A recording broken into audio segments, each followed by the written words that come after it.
What's up guys, Ryan here. Today we are going to talk about Amazon merch tier 10. It is what I like to call merch purgatory. So when you get your Amazon merch account approved, you'll be able to upload one t-shirt a day until you have 10 shirts live, and you won't be able to upload any more live t-shirts until you get at least 10 sales.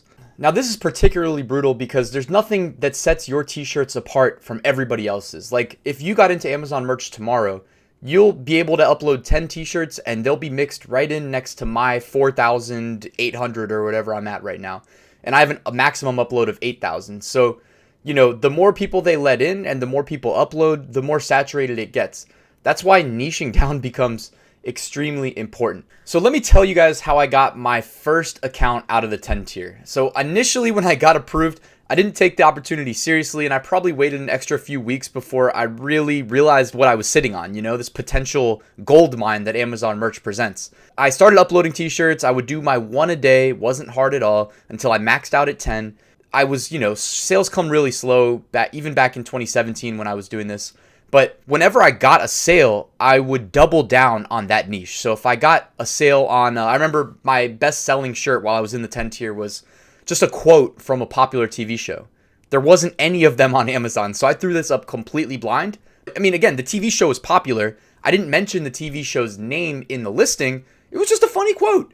And people found it, and they bought the shirt. I mean, I got many sales. It wasn't just while I was in tier 10 that it was selling. It got sales for another 2 years, you know what I mean? Even to this day. Be creative. When you're watching TV or reading news or things like that, it's okay to put quotes up, And if it's like a public figure, you can typically enter their name in too. So that's one way of doing this. Also, if you're struggling to find high demand niches with low competition, check out merchinformer.com. I'll put a link in the description. But basically what they do is for $9.99 a month, they'll tell you t-shirts that are in high demand with low competition, which is pretty much exactly the information you need to get out of tier 10. I'm not trying to sell you on keeping a lifetime Merch Informer subscription, although I've heard that a lot of people have had a ton of success with that. I used to use it while I was in the lower tiers.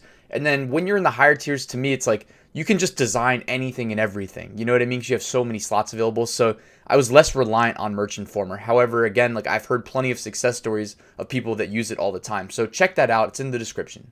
Another thing that's in play when you're in tier 10 is how much should you be charging for your shirts? And I subscribe to the belief that you should be charging the floor, the bottom amount where you don't make a penny of profit. And right now, as of recording this, that's $13.07. That's the baseline lowest cost that you can charge for an Amazon merch account, where you'll make $0.00 if the customer buys it, but you'll attract more customers because if they sort by price, high to low, you'll be on the lowest end possible of the Amazon merch spectrum. And again, Prime eligibility, a lot of t-shirts do not have that Prime checkbox next to them on Amazon. A lot of FBM, fulfilled by merchant shirts, might undercut you price-wise, but they don't have the Prime checkbox, so a lot of customers won't even consider buying it from them. So set yourself apart by charging as little as possible to help you get those first 10 sales. So I also need to just point out that the time that you get accepted into Amazon merch is going to have a direct correlation with how hard of a time you have to get out of tier 10. If you're lucky and you get accepted before the fourth quarter, notice I said before because I think Amazon freezes accepting new accounts during, Christmas, but if you get accepted before that, just make sure you have 10 decent looking shirts for sale. You'll most likely get out of tier 10, for real. You'll probably get into tier 100, if not 500. The fourth quarter sales are crazy, and you make a ton of money in December, as long as Amazon merch doesn't run out of t-shirts, which they did in 2017. Anyways, that's a different story.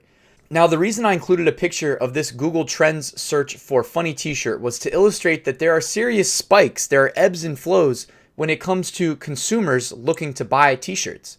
And as sellers, we are at their mercy. We don't control this, And I know it's hard to see. I'm blocking the end of the chart, but right after Christmas, there's a pretty big drop off, and it starts to pick back up in late February. So just keep that in mind. Do not give up if things aren't working. It might just be one of these times of years where there's not a lot of people buying, but it'll definitely pay off in the fourth quarter. That I can say with the utmost certainty. And there are other times of years too where sales are great. So just keep that in mind. There's ebbs and flows that we don't control.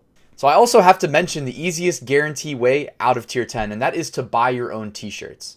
Now, this is not against the Amazon merch terms of service at all. They're in the business of making money. So whether it's you charging your credit card or someone you know or a family member, things like that, they don't care. You get those 10 sales, you get tiered up. So just always consider this in the back of your mind. It is a worthwhile investment, especially if you need t-shirts or you like your own designs. So just keep that in mind, consider it. Getting out of tier 10 is not easy. This is the only surefire way of doing it. I actually got a second Amazon merch account straight from tier 10 to tier 500 eligibility. It belonged to my mom, and all I would do was look at my account, see what was selling, and then email it to her to upload on her account. Now, you might be thinking, why would you do that? You're giving up your sales. But don't forget that Amazon FBA, Amazon merch, Amazon everything is saturated these days. So you're not going to have a secret product that customers are buying that other sellers don't figure out and try to sell something similar.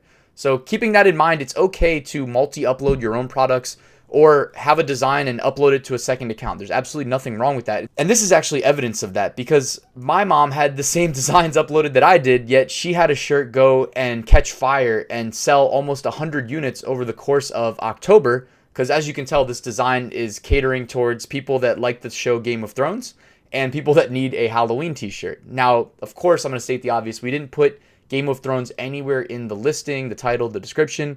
But A Girl Has No Costume was just one of those trending Halloween shirts that people were going and looking for. So we were fortunate. Between the two of us, we got well over 100 sales, but she got the lion's share of them, and it took her new account straight into the 500. All right, and that wraps up today's video. If you were waiting for me to tell you to drive external like social media or Facebook ad traffic to your merch listings, that is the last thing I would tell you to do because I think it is, for the most part, a massive waste of money.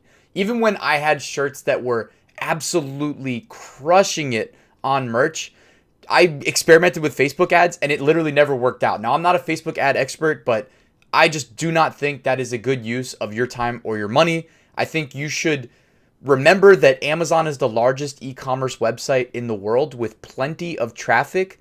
And when I say traffic, those are people going there with the intention of buying. So if you think you're going to trick somebody who just logged into Facebook to look at photos of their dog into going to Amazon and buying your shirt, well, whether or not they actually buy it, you're going to pay for that click. I recommend against driving third-party social media traffic to your Amazon merch listings. I think your time's better spent designing and uploading, right? And when you're maxed out in Amazon merch slots, go upload to Etsy. Check out the dropship print on demand section on ryanhogue.com if you need to learn more about how to do that. Anyways, guys, if you like this video, hit that thumbs up button, subscribe, leave a comment. I appreciate you, and I'll see you at the next one. Wherever she goes, I go, we roll, we go, flying over cities down to Rio. It's Rio, love that I feel. Oh, nothing lasts forever, but I'm down for the minute, so just chill.